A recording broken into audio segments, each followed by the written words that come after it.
Hey out there, this is Tuesday, August 7th, 2018, and it's just about 8:35 in the evening here in Northern California. And I'm doing a little special shoot here because I wanted to make an appeal to the moderators at YouTube that you would consider reinstating Alex Jones's channel.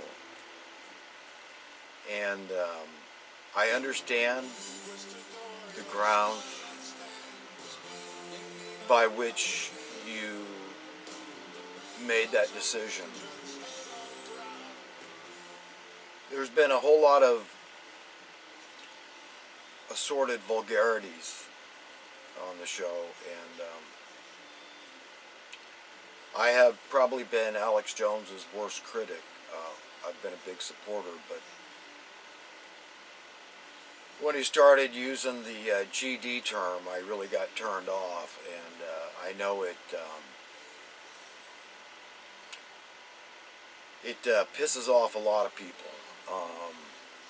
It tends to offend the sensibilities of believers, and it doesn't matter. It crosses the range of believers, faiths, different faiths, Muslims and Jews and Christians. It bothers a lot of people.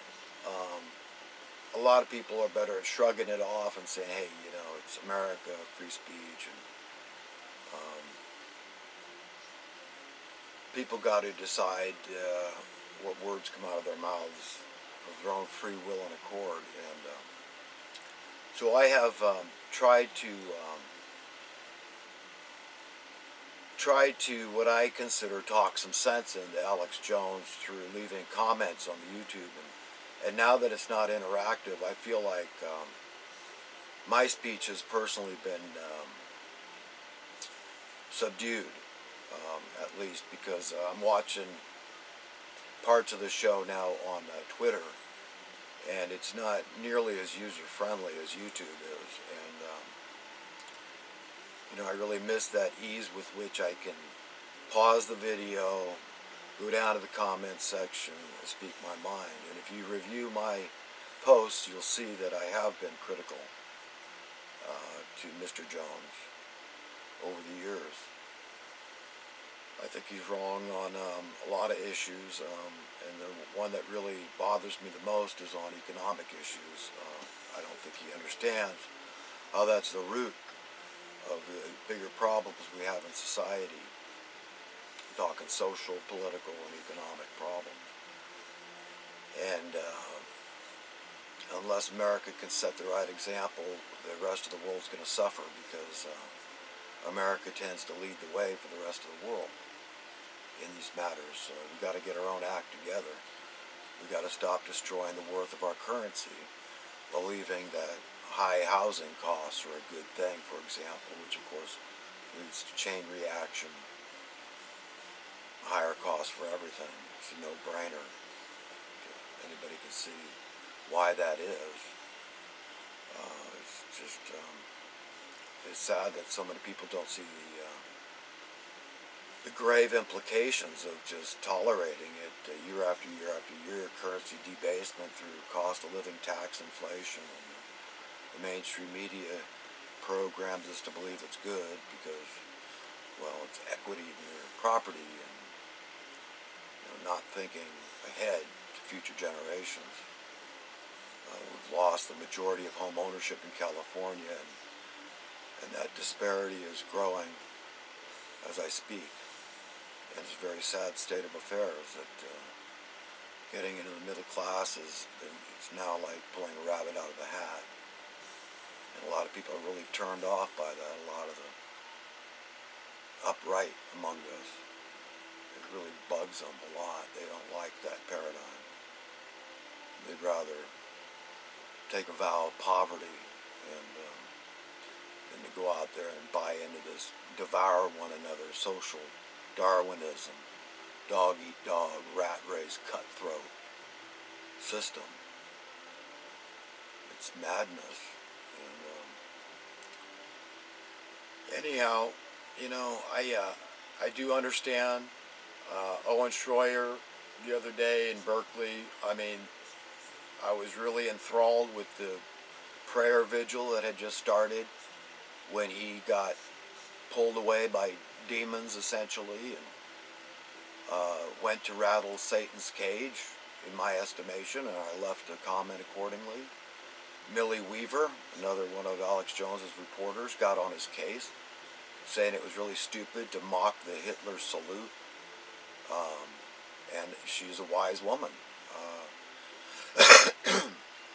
So I understand the basis, the justification, the reasoning, and I just wish that, I understand this, need, for lack of a better term, to spank Alex Jones and InfoWars, and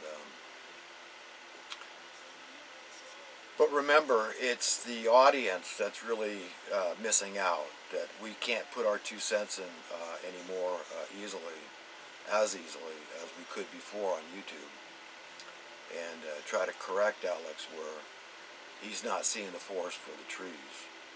And it is America, and what goes around comes around. We know there's limits to free speech, though. You can't falsely cry fire in a crowded theater, which we know there's a good reason behind. And, there is a few bounds to free speech, and there's good reason, good cause behind it. One of them is, in fact, one of the 10 Commandments is bearing false witness against your neighbor, so it's a very serious matter to be taken thusly. But anyhow, I think that's the best I got, because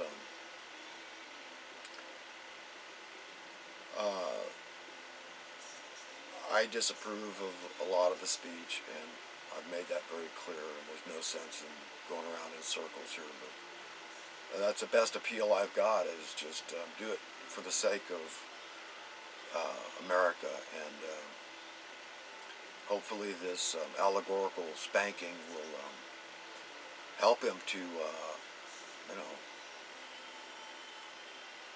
heed Jesus' words. It's not what goes in a man's mouth that defiles him, but what comes out.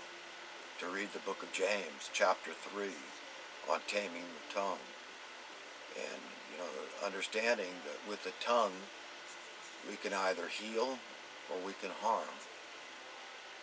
And we've got to take it to heart, that to love our enemy as best we can, and level best. And remember Christ's words, that whatsoever we do or fail to do for the least of human beings, whoever we believe that to be, then we do or fail to do for Christ. So essentially Christ called himself the least of men, and the Son of Man, and the Son of God. And it's a very beautiful thing, this getting to know God, and knowing that he's all good and not responsible for anything bad. And we're very lucky, all of us, to have such a wonderful, merciful, loving, understanding, forgiving God, slow to anger and quick to forgive. Best everybody, and God willing, I'll be able to talk to you this coming Friday.